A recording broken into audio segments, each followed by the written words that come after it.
I'm here with video number 3 for our series 4 Weeks of Fitness.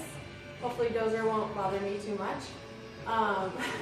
But as you know, if you watched the last video, today's video will be our day 1 of exercises, which was legs and glutes, one of my favorites. So I'm just going to take you through a few reps of everything we did.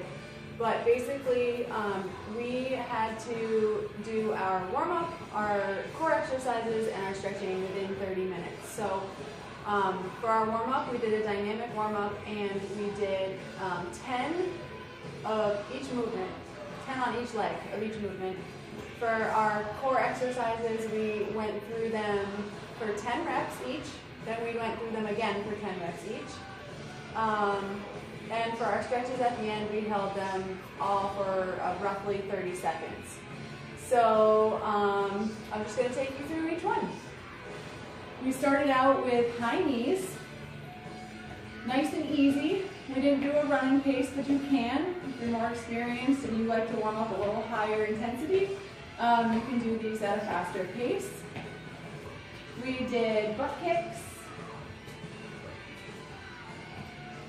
So again, we did 10 on each leg of everything. We did leg swings, so holding on to something so that you can swing your leg as far as you can in each direction. Facing. 10 on each leg. We also did a quad stretch with a heel raise, holding only a few seconds because it's just a dynamic warm-up. So we just would alternate back and forth. And then we did a knee hug.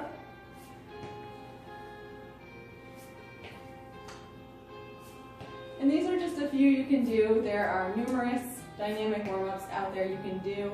One of my favorites is the world's greatest stretch, which hopefully I'll be able to show you eventually, but we didn't really have the space for that. So our first exercise was a squat, and we did all air squats because we didn't use any equipment really.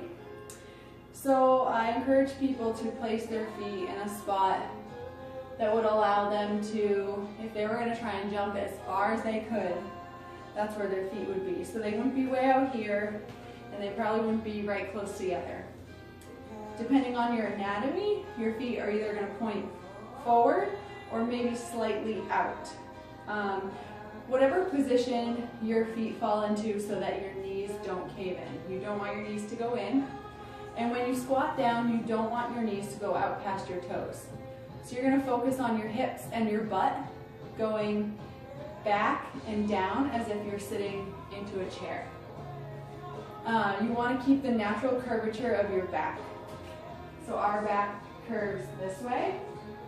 So sometimes it helps to keep a hand on your back so that you can feel that curve and you can feel it all the way until it disappears.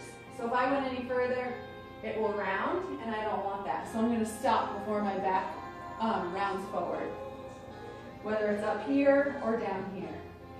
Sometimes using your arms as balance can help.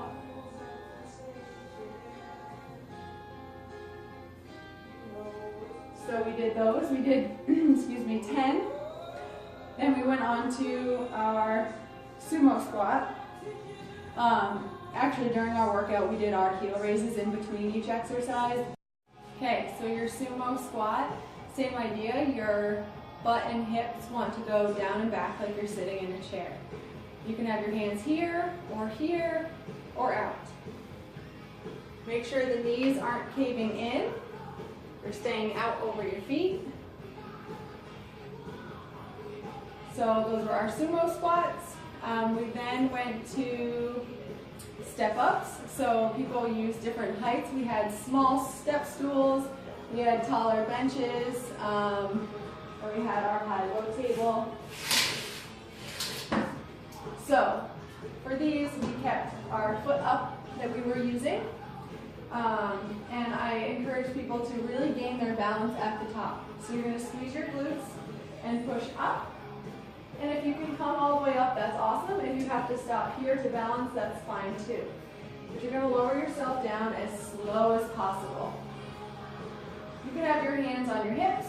If you were holding a bar, they would be here, obviously. Dumbbells you could hold, or you can just put them wherever you're balanced.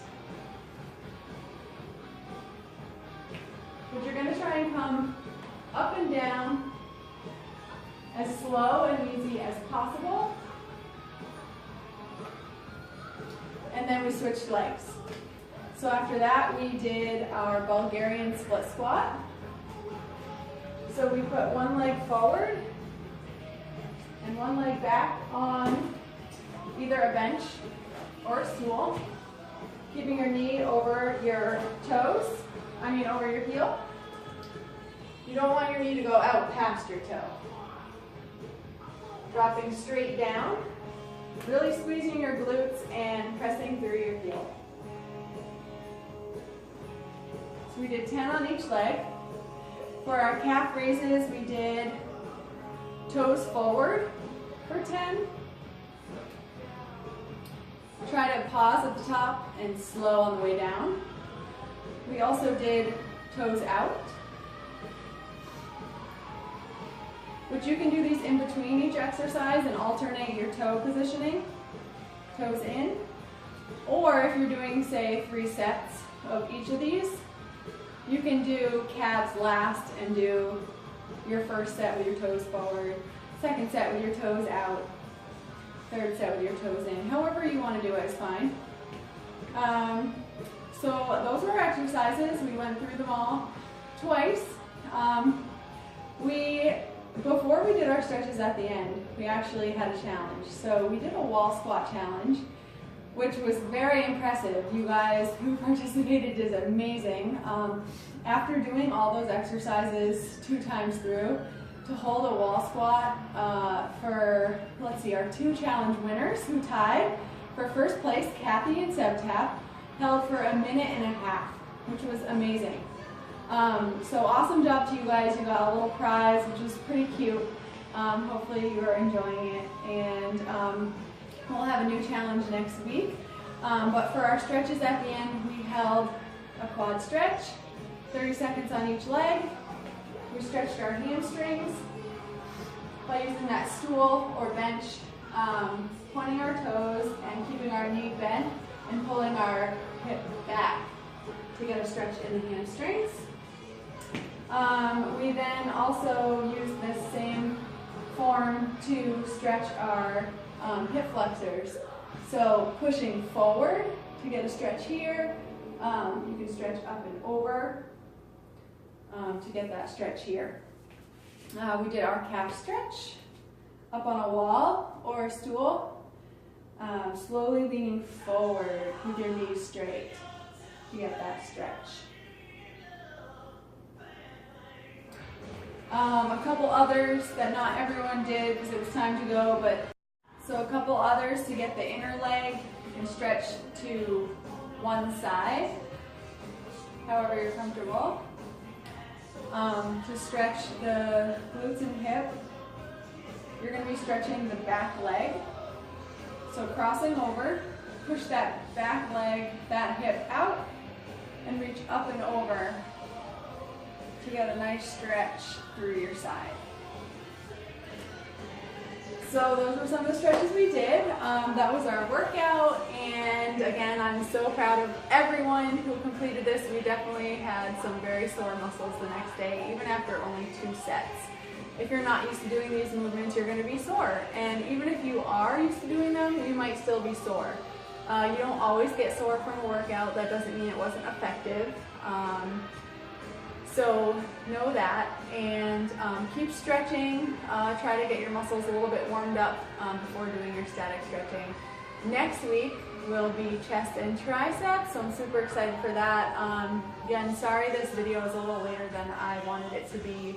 I was hoping to do it a few days ago, but I was sick and no way was I able to do any of this. So thanks for being patient, and if you are starting this and you're like, oh my gosh, I can't even hold a wall squat, or I can't even do any of this, just start where you are. Whether it's this or anything in life, everyone has to start somewhere. It's not where you start, it's that you start. So that's the most important thing. Just start, whatever it is. And eventually you'll get to where you want to be. So hopefully this helps, and please comment below on what your favorite exercise was, what your least favorite was, and what parts of you are the most sore. Hopefully we have some good soreness out there, and hope you all enjoyed. So talk to you soon. Have an awesome day, guys. Bye.